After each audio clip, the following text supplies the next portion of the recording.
أهلا بيكم في برنامج المصطبة. البحر مليان أسرار وأحيانا بيكون شاهد على كوارث مروعة محدش يقدر ينساها. سفينة عملاقة كانت بتشق المحيطات وفجأة بتتحول لمأساة بتصدم العالم. في حلقة النهاردة هنرجع بالزمن ونتكلم عن أبشع حوادث غرق السفن في القرن العشرين والواحد وعشرين، قصص فيها ألغاز وإثارة وعبرة. لو لسه ما اشتركتش اعمل لايك واشترك في القناة وهات كوباية الشاي وتعالى نبدأ الحكاية.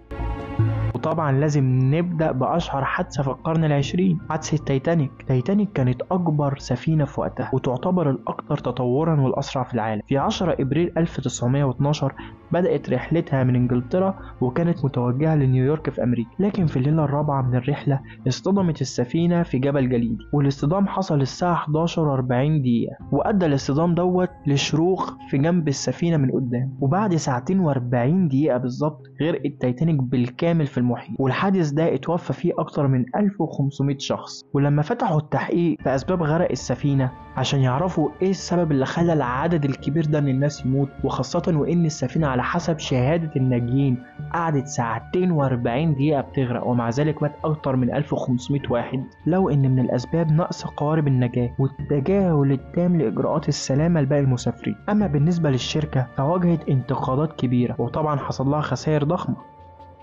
في سنة 1906 شركة كونارد لاين البريطانية بنت سفينة كانت من أفخم السفن في الوقت دوت، وهي لوسيتانيا، وكانت العائلات الثرية بينافسوا بعض على مين يلحق ياخد تذكرة فيها ويسافر من ليفربول في انجلترا لنيويورك في امريكا. وبالرغم من ان نجمها انخفض شوية بسبب شركة وايت ستار لاين بسبب الثلاث توائم اللي عندها، تايتانيك وبرايتانيك وأولمبيك، والتلاتة ما شاء الله لا قوة إلا بالله غرقوا ورا بعض عشان يخربوا بيت الشركة بعد كده، إلا إنها استعادت سمعتها تاني بعد ما تايتانيك غرقت. مع بداية الحرب العالمية الأولى المحيط الأطلسي بقى ساحة حرب ومن أخطر المناطق الموجودة من قوات المحور. المحيط بقى كان معبي غواصات ألمانية وكان اسمها يوبو. سلاح الغواصات كان في وقتها جديد وكان عامل زي الأشباح. الحكومة الألمانية بقى حذرت على أي سفينة هتدخل المياه الإقليمية البريطانية هتبقى هدف مباشر للغواصات. الرسالة وصلت لطاقم السفينة فعلا عن طريق شفرة موريس، واحد من طاقم السفينة راح للقبطان وحذروا من محاولات الغواصات الألمانية لضرب السفينة لو قربت من السواحل البريطانية. طبعا القبطان ما خدش الموضوع على محمل الجد لأن السفينة كانت سفينة ركاب مش سفينة حربية، وتجاهل تماما الإنذار. ويوم 7 مايو 1915 وكانت السفينة خلاص قربت على سواحل إيرلندا عشان مرة واحدة تظهر الغواصة الألمانية يو 20 من تحت المية وتضرب صاروخ يصيب جنب السفينة، فحصل فتحة في جنب السفينة من قدام وهي دقيقتين وحصل انفجار تاني أقوى من الأولاني بسبب الضربة، والانفجار غرق السفينة في أقل من 18 دقيقة. والوقت ده ما لحقوش حتى إن هم يخرجوا الناس لقوارب النجاة لأن الغرق كان سريع، وده على عكس التايتانيك اللي غرقت في ساعتين و40 دقيقة. مات في الحادثة دي أكتر من 1197 شخص منهم ستات وأطفال. ونرجع بالتاريخ سنة لورا، بالتحديد يوم 19 مايو 1914 عشان تخرج السفينة امبريس اوف ايرلندا من موانئ كندا متجهة إلى ليفربول في انجلترا. وفي يوم 29 مايو تتفاجئ السفينة بوجود سفينة شحن قدامها ويحصل تصادم بين السفينة امبريس وسفينة شحن اسمها اسكيمو. التصادم حصل في ظروف جوية كانت سيئة وكانت الرؤية ضعيفة بسبب الضباب اللي كان مغرق المنطقة. الاصطدام كان مفاجئ أدى إلى تسرب المياه بسرعة للسفينة، والسفينة غرقت بسرعة في أقل من 15 دقيقة. على الرغم من أن السفينة كانت مجهزة بكل احتياطات السلامة من سترات نجاة وقوارب، إلا أن سرعة الغرق مع صعوبة الإخلاء السريع خلى في عدد كبير من الضحايا وصل ل 1012 بني آدم أغلبهم من الكنديين. والتحقيقات أثبتت أن الغرق حصل بسبب إهمال من قادة السفينة وعدم التدريب على الإخلاء السريع. في النهاية التحقيقات أكدت أن الشركة كانت مسؤولة عن الإهمال وكالعادة فرضت عليها غرامات ودفع تعويضات. نطلع بالتاريخ لسنة 1987 بالتحديد يوم 20 ديسمبر طلعت السفينة الفلبينية دون باز من ميناء ناكريات لميناء العاصمة مانيلا. السفينة كان عليها أكتر من 4367 شخص والعدد ده كان أضعاف السعة الرسمية للسفينة، إن هي كانت مصممة على أساس إنها تشيل 600 شخص بالكتير. وهي ماشية في البحر تلاقي قدامها ناقلة نفط اسمها MT فيكتور، ودي كانت شايلة أكتر من 8800 برميل من الزيت المكرر. وده خلى بعد الاصطدام يحصل حريق ضخم على السفينتين، واللهب طبعا انتشر بسرعة كبيرة بسبب التسريب اللي حصل، وفي أقل من 10 دقايق غرقت السفينة، والناس ملحقوش يوصلوا لقوارب النجاة أو يوزعوا عليهم سترات نجاة. ومات في الحادثة دي 4341 شخص، ونجي 26 بني آدم بس. في يوم مأساوي في يونيو سنة 1904 سفينة جنرال سلوكوم الأمريكية كانت بتقوم برحلة نهرية عادية في نهر إيست من حي منهاتن الشرقي، والجو كان هادي والرحلة كانت ممتعة.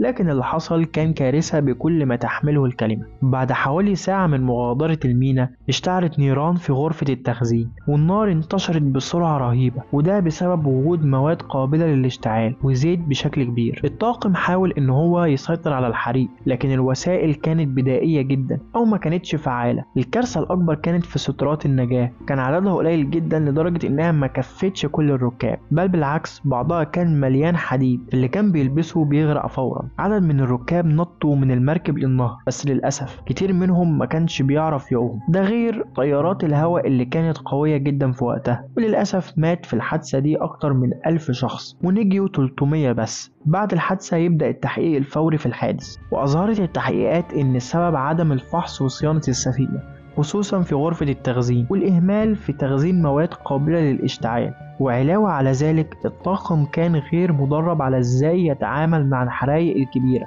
وفيما يخص سترات النجاة كانت غير مؤهلة للاستخدام، وده كان سبب في عدد الضحايا الكبير. التحقيقات أكدت كمان إن السفينة كانت بتشتغل في ظروف غير مناسبة، وإن قوانين السلامة في الوقت ده كانت ضعيفة جدا. في النهاية خلصت التحقيقات على إن الشركة المسؤولة هي السبب، واتفرض عليها غرامات ودفع تعويضات، واتغيرت قوانين معايير السلامة البحرية في أمريكا بعد كده.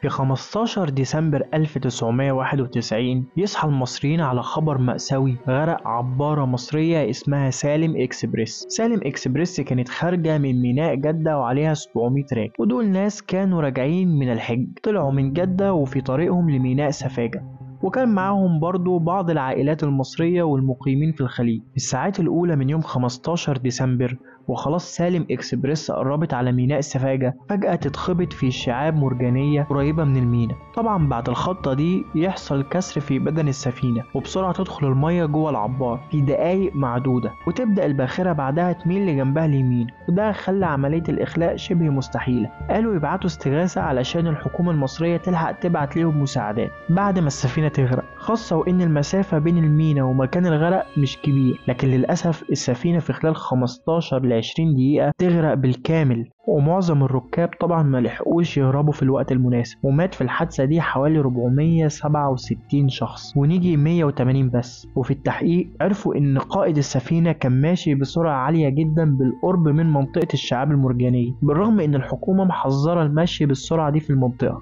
لكن اقوال تانية بتقول لا، السفينة كانت ماشية في مسارها، وحصل رياح مفاجأة خلتها تغير مسارها للطريق ده. لكن حادثة سالم إكسبريس ما تجيش حاجة جنب حادثة عبارة السلام في 2006. حصلت واحدة من أسوأ كوارث النقل البحري لما غرقت عبارة السلام 98. عبارة السلام 98 كانت جزء من أسطول شركات السلام للنقل البحري. العبارة دخلت الخدمة سنة 94 واتبنت في كوريا الجنوبية، وكانت واحدة من أكبر وأحدث السفن في الوقت ده. وفي صباح يوم 15 فبراير 2006 كانت العبارة في طريقها من ميناء ضبا في السعودية لميناء سفاجة المصري، وقبل ما توصل للمياه المصرية حصل حريق كبير في غرفة المحركات، وبعدها على طول اتقطعت الكهرباء ووقفت السفينة.